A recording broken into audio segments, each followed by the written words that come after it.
আপনারা জানেন না গতকালকে বিএনপি বাংলাদেশের কত বড় ক্ষতি করছে।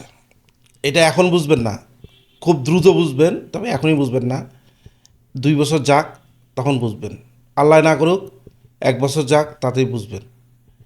বিএনপি বাংলাদেশের অর্থনীতিতে যত বড় ক্ষতিটা করে গেল গতকালকে, আমার ধারণা এস আলম বা ভারতের আদানি তারাও বাংলাদেশে এত বড় ক্ষতি করেনি এই গত 15 বছরে।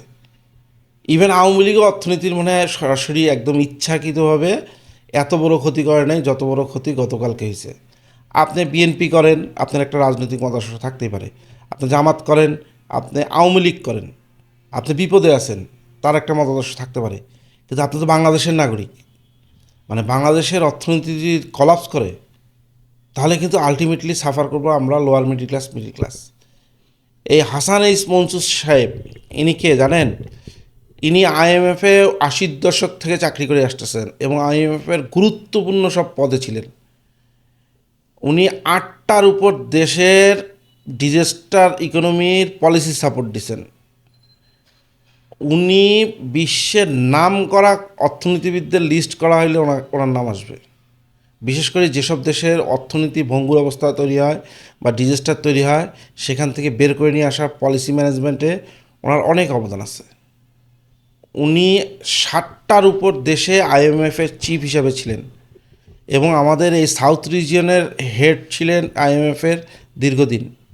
এই লোককে সরায় দিয়ে যাকে আনা হইল, তার প্রোফাইল কি জানেন?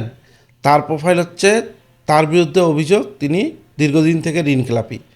ওই 2-1 বছর পর পর ওই ইন্টারেস্টে 2% দিয়ে জাস্ট রিশিডিউল করে নিয়েছেন। আর ওনার যে সোয়েটার কোম্পানি, সেই সোয়েটার কোম্পানিও দীর্ঘদিন থেকে অচল। উনি কিন্তু কোনো বিএনপির বড় নেতা বা বিএনপির এস্টাবলিশড কোনো রাজনৈতিক ব্যক্তি না যে আওয়ামী লীগ আমলে ডিস্টার্ব হয়েছে ওনার ব্যবসায়, এমন না। যখন সারা বাংলাদেশের গার্মেন্টস শিল্প চরম উন্নতি হচ্ছে, তখনই ওনার গার্মেন্টস শিল্প ধসে পড়ছে। উনি এমন একজন ম্যানেজমেন্ট এক্সপার্ট, তাকে নিয়ে আসি বসানো হয়েছে। শুনেন, আজকে আমেরিকার ইরানকে দেয়ার আলটিমেটাম যে 10 দিন ছিল, এটা শেষ হয়ে যাচ্ছে। যদি ইরান এবং আমেরিকার যুদ্ধটা লাগে, তাহলে বর্তমানে যে জ্বালানি তেল এবং গ্যাসের মূল্য বিশ্ববাজারে, তার জাস্ট ডাবল হয়ে যাবে। এবং এই যুদ্ধ যদি লং টাইমে যায়, তাহলে আমাদের মতন তৃতীয় বিশ্ব দেশগুলোর অবস্থা খারাপ হবে অর্থনীতি। আর বাংলাদেশের এমনিতেই গত 4-5 বছর থেকে অর্থনীতি মন্দা যাচ্ছে। বিভিন্ন ধরনের অর্থ পাচার, ব্যাঙ্কগুলো কলাপস করতেছে। সেই জায়গায় হাসান এস মনসুরকে বের করে দিল এইভাবে অপমান করে। আর যাকে নিয়ে আসলো তার পোর্টফোলিও দেখেন, মানে কোথায় আসমানের তারা আর কোথায় সকিনার মার খেরের চালা। এই লোক আপনার বাংলাদেশের অর্থনীতি সামাল দিতে পারবে? ইম্পসিবল। সে তার নিজের প্রতিষ্ঠানে একজন ব্যর্থ ম্যানেজমেন্ট। উনি এফসিএ পাস কোর্স কমপ্লিট করছে, এইটাই ওনার অ্যাচিভমেন্ট। আর বাংলাদেশের বিভিন্ন ব্যবসায়ী সংগঠনের সদস্য, এছাড়া ওনার কোনো প্রোফাইল নেই। হাসান ইসমুল স্যারকে সরাই দিবে, খুব ভালো কথা। যদি ওনাকে সম্মানজনকভাবে সরাই দিত একদিন সময় নিয়ে, তাহলে এই লোকটা ভবিষ্যতে বাংলাদেশের অর্থনীতিতে বিপদে পড়লে পলিসি সাপোর্ট দিতে পারত আড়ালে থেকেও। কিন্তু ওনার যত বড় অপমান করা হইলো, এখন তো দেশ যার নামে যাক, উনি পলিসি সাপোর্ট কেন করবে? আর বাংলাদেশে বর্তমানে জীবিত অর্থনীতিবিদ, বাংলাদেশ না দক্ষিণ এশিয়ার জীবিত যারা অর্থনীতিবিদ আছেন বর্তমানে, তাদের যদি 10 জনের নাম করা হয় দক্ষিণ এশিয়া, তাহলে এই হাসান ইস মনসুর। বিশেষ করে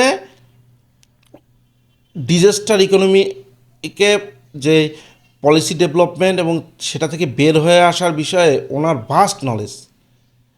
আপনি যে রাজনৈতিক দলের লোক হন, আপনি সাফার করবেন, আমি সাফার করব, আমরা সাফার করব। আমি এই জন্যই বললাম যে এস আলম অথবা আদানি বা আওয়ামী লীগ আমলে যারা অর্থ পাচার করছে বা যারা হচ্ছে ব্যাংক কারাপশনের সঙ্গে জড়িত ছিল, তারা যে ক্ষতিটা করছে, তার থেকে অনেক বড় বিপদে ফেলাই দিল হচ্ছে বিএনপি গতকালকের এই সিদ্ধান্তে, এই নোংরামিতে। শুধুমাত্র বলতে পারতো যে আপনাকে সরানো হবে, আপনি নিজে পদত্যাগ করেন, একটুক সম্মান জানাইলেও হয়তো ভালো ছিল। কিন্তু সেই জায়গায় যেটা করা হলো, আসানিস মনসুর স্যার যে ন্যূনতম ব্যক্তিত্ব বোধ হয়, তাহলে উনি ভবিষ্যতে বাংলাদেশে কোনো পলিসি সাপোর্টের বিষয়ে কাজ করবে না, এটাই স্বাভাবিক। ব্র্যাক ব্যাংকের যখন চেয়ারম্যান আবেদ সাহেব মারা গেল, তখন ব্র্যাক ব্যাংক জাস্ট সম্মান জানাইতে থাকে এই হাসানিস মনসুরকে এই আবেদ খানের পদ দিয়েছে, ব্র্যাক ব্যাংকের চেয়ারম্যান পদ। ওনার নামে দুর্নীতি, ওনার মেয়ের হচ্ছে দুবাইয়ে ফ্ল্যাট। আরে ভাই, হাসানিস মনসুর স্যার একটা পলিসি সাপোর্ট, একটা দেশের পলিসি সাপোর্টের ডেভেলপমেন্টের কাজ করে যে পরিমাণে সম্মানই পায়, ওরকম দুবাইয়ে 10টা ফ্ল্যাট কিনতে পারবে। মানুষ সম্বন্ধে একটা কথা বলেন, ওনার মেয়ে দুবাইয়ে অনেক টাকার মালিক, ওনার এই হাসানিস মনসুরের ইনকাম সম্বন্ধে ধারণা আছে? একটু খোঁজ নেন, একটু খোঁজ নিয়ে কাউকে অপবাদ দেন। শুধু রাজনীতি দেখলে হয় না, দিন শেষে কিন্তু দেশ, আপনি যেই দল করেন।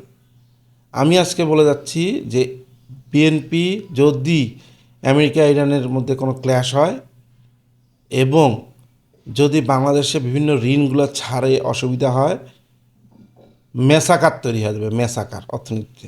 এবং আওয়ামী লীগ যে ক্ষতি করে নাই অর্থনীতিতে, অর্থনীতি ডেভেলপও করছে আওয়ামী লীগ, কিন্তু শেষের 4 বছর যে আওয়ামী লীগ যে ক্ষতিটা করছে, তার থেকে 10 গুণ বেশি ক্ষতি। এমনকি গত 2 বছরে যে এত অস্থিরতায় দেশের যে অর্থনৈতিক ধস নামছে, এর থেকে 10 গুণ ক্ষতি করছে গতকালকের ঘটনা। আমার কথাটা মনে রাখিয়েন, আমি এই কথাটা বলে গেলাম। বাংলাদেশ মানুষ দোয়া করেন যাতে ইরান আর আমেরিকার যুদ্ধ না লাগে বা সেই যুদ্ধটা দীর্ঘায়িত না হয়। যদি এই যুদ্ধ দীর্ঘায়িত হয় এবং হরমুজ প্রণালী বন্ধ হয়ে যায়, আর বাংলাদেশের এই বর্তমান গভর্নর যিনি আসছেন, তা বাংলাদেশের অর্থনীতি কই যাবে এটা কল্পনা করতে পারবেন না। মানে আশ্চর্য, এই মুহূর্তে বাংলাদেশ যখন অর্থনীতির সাথে যুদ্ধ করতেছে, অনেকগুলো ব্যাংক কলাপস করার দ্বার প্রান্তে, এই সময় এই কাজটা কোন আক্কেলে করলো বা কী কারণে করলো, আসলে মাথায় আসে না। মানে বিষয়টা অনেক আবেগের মতন শোনাচ্ছে, কিন্তু দেখিয়েন সাফার করবে। সাফার করার সময় তখনকার ছোটো ছোটো কতগুলো কারণ তৈরি হবে, ওগুলোকে আপনারা বড় করে দেখবেন। কিন্তু এই যে এটা সূত্রপাত হলো গতকালকে, আমি বলে গেলাম যে আওয়ামী লীগের সময় দুর্নীতির কারণে বাংলাদেশের অর্থনীতি যতটা বিপদে পড়ছে, তার থেকেও 10 গুণ এখন বিপদে পড়বে হচ্ছে বাংলাদেশ।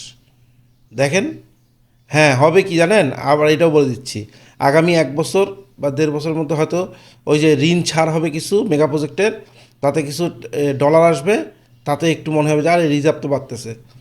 কিন্তু যখন কলাপস করবে তখন দেখবেন।